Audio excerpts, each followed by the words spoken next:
don't know why they always said football, but in the them other countries, soccer is considered football. So it's over 130 people dead after a soccer match. Just listen to what happened.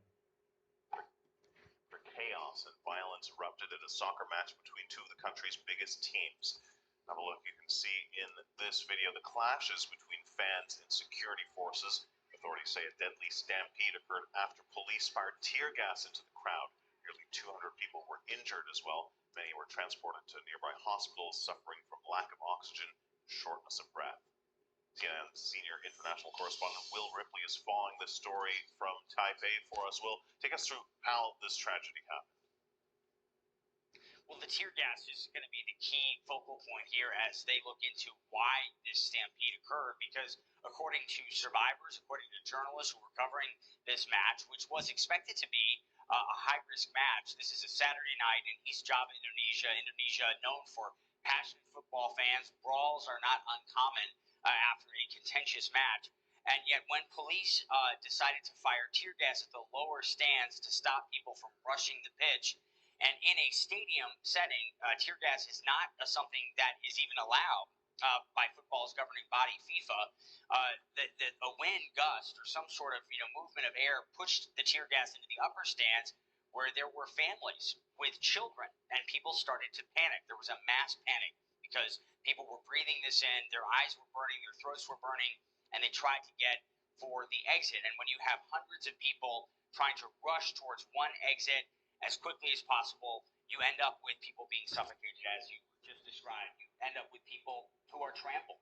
There were dozens of people, several dozen, who were believed to have been killed almost instantly in this. But then the others that were loaded into ambulances and cars and raced to area hospitals with various injuries, a lot of those people died even before they arrived at the hospital, or they died shortly after arrival. And so the number of at least 130 right now is expected to go up.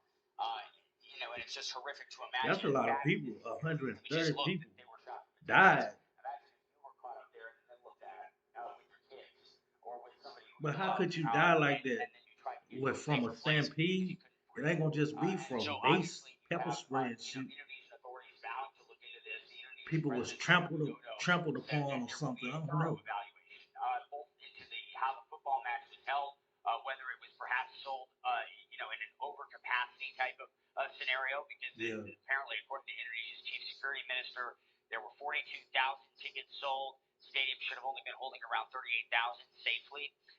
Also, the president of Indonesia saying that this is a human tragedy, and he doesn't want to let another one happen in the future. So they really have a lot of soul searching to do here. This is now the deadliest football disaster in Indonesian history, and the world's second deadliest stadium disaster. The last time that we saw anything close to this scale was Peru, almost 60 years ago in Lima, Peru. So clearly, Kim, a lot of questions being asked, a lot of people who are having to grapple with the reality that their loved ones who went to a football match, which is supposed to be fun and exciting, they never came home.